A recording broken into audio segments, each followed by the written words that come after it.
I had only been preaching for a few years the first time I was called to speak at the funeral of a young child. I'll never forget the moment that as I was weaving my way through the family, trying to figure out what their needs were, and consoling them, a young man came to me and with pointed finger said, I have one question for you. Why did God let this happen? He was filled with anger and frustration and sadness, and you could see the growing bitterness inside him. And I felt for him, and my brain began racing to all the different passages that I could think of that talk about God comforting us or God giving purpose in death. But he immediately threw up two big roadblocks. The first was that he didn't want to hear that this child had gone to a better place. And the second was he didn't want to hear about any grand design. He just wanted to know why. And how would you handle that situation? The answer I gave may have been the worst thing I could ever say. For the next couple of days, even in my prayers, I couldn't escape the man's question. He was just being honest about his feelings, but there was something more there. There was a turmoil, a storm brewing inside him, and he was trying to tell me about the conflict that he was having between wanting to believe in God and still dealing with the question of sin and evil and pain and suffering. I could say nothing. Literally, no words came to my mind. The only thing I could say was, I am so sorry.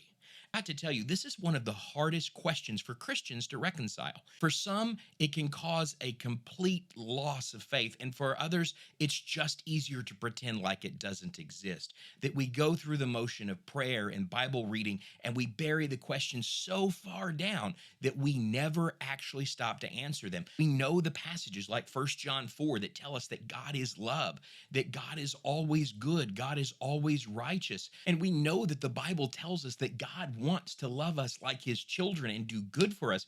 But yet we understand our relationship with our children and think that if we could somehow remove those circumstances from them, we wouldn't allow them to exist.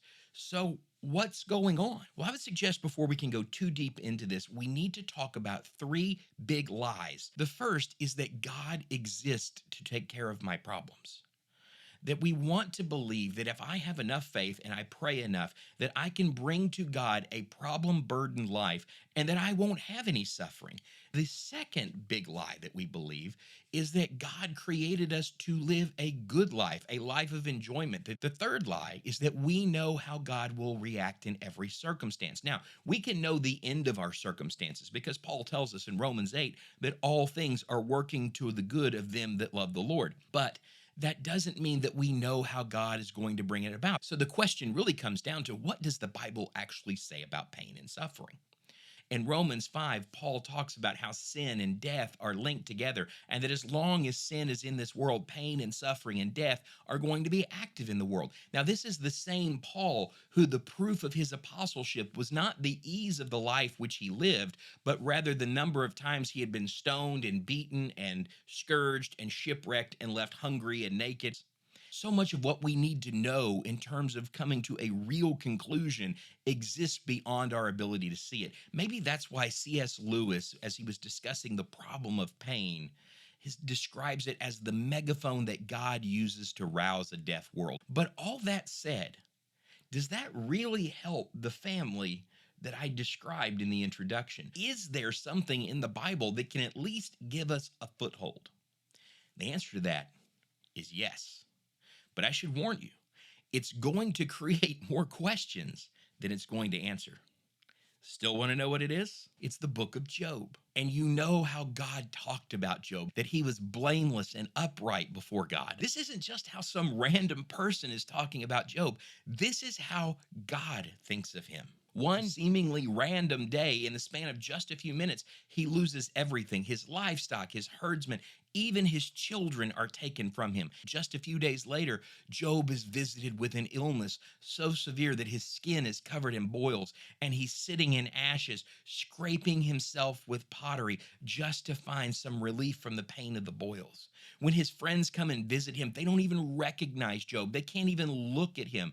All they can do is sit with him in silence. And his wife is telling him that you should just curse God and die. So, what does Job do as he's laying there in the ashes? Well, he begins to raise questions. And even though we know about the conversation between God and Satan about Job's integrity, I'm not convinced that we understand pain and suffering much better than Job does when we get to the end of the book.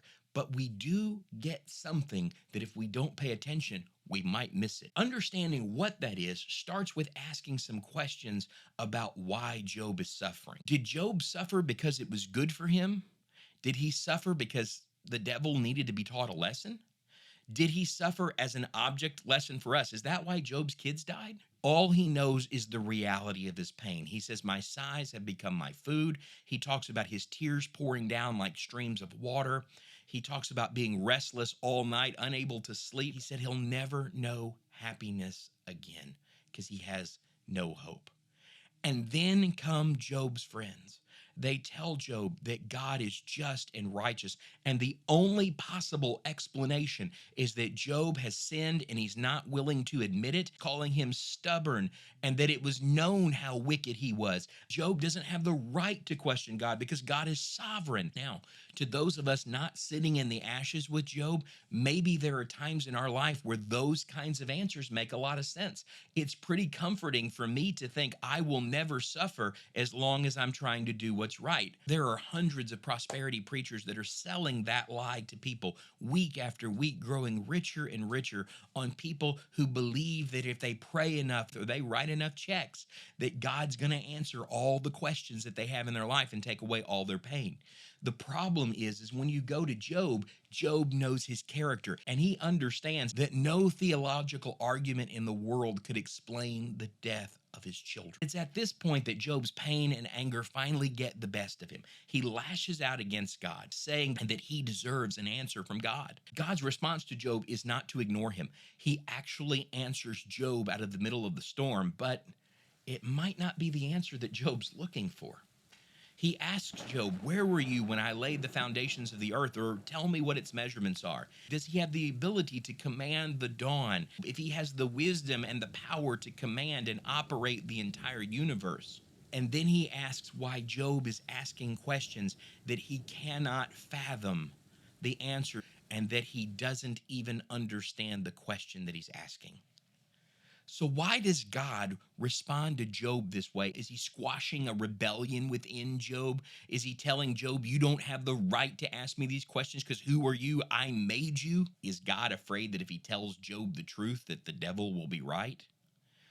Or did God want Job to understand that he couldn't fathom the answer even if God gave it to him? If you want to know the answer, you only have to look at how God defends Job to his friends after he's done questioning Job. He tells them that they had spoken wickedly against God and he would never forgive them until they both sacrificed and asked Job to pray for them. The same Job that they had been accusing of wickedness, the same Job that their claim was God was always righteous and he always did good things for righteous people and only ever punished the wicked people. God says that is speaking evil of me and I won't forgive you until the man that you called evil prays for you. So why didn't God just answer Job's question? Or did he answer it? You have to stick around for just a little bit longer. In the meantime, what we see when Job contemplates all of this is that Job realizes the only thing right for him to do was to cover his mouth and wait on God. Can we really do anything different? How do we answer why do pain and suffering and evil exist in the world? Where do we look?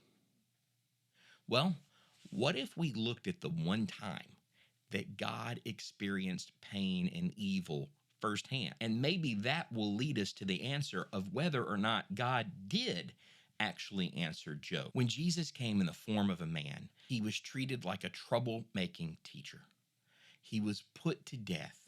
And in order to do that, he had to place himself right in the middle of all of the suffering and turmoil that we experience. He didn't just live beside it. He immersed himself in it. He saw disease. He saw suffering. He saw powerful people oppressing the weak and the poor. He saw religious people doing terrible, wicked things in the name of his God and Father. But Jesus didn't yell, and he didn't scream, and he didn't lash out against God because these things existed. He went to the garden and he prayed, and he said, God, I will do it your way. Jesus bore all the hurt and humiliation and shame and cruelty. We literally spit on him. We call for his death. We nail him to the cross. And as he is dying, we call others to laugh at him. And what does Jesus do? He prays, Father, forgive them, because they don't understand what they're doing. Because he understands that in some ways, man is raging against sin and death by putting goodness and life to death. Jesus, like Job, raises that question to God when he says, my God, why have you forsaken me? He's not just quoting the 22nd Psalm, which reminds us that God really hasn't forsaken him. He's enduring torment and pain that he doesn't deserve. You see, Jesus endured everything that he endured so that we can see that God is willing to give the answer to sin and death and pain and suffering. Now, I asked you, why didn't God answer Job's question? And I said that maybe he did. Even though Job may not have understood any better why he was enduring all these circumstances and the purpose behind his pain and suffering, God shows Job, just as he shows us, that he really hasn't forgotten him. Because you see, most of us only know the beginning of the book and maybe a little bit about the conversation that God has with Job, and that might feel unfulfilling. There's a curious bit in the last chapter that tells us how God comforts Job.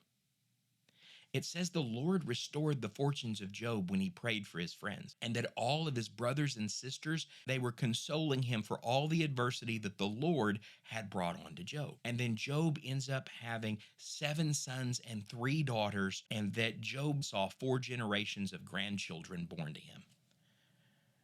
You see that terrible things are going to happen, but we can choose how do we respond to it. Do I let it overcome me? Do I let it break my faith? Or do I let it strengthen my faith, trusting that God knows how to carry me through this? And in the middle of someone else enduring pain or evil, am I shielding myself from it by offering some kind of weak theology?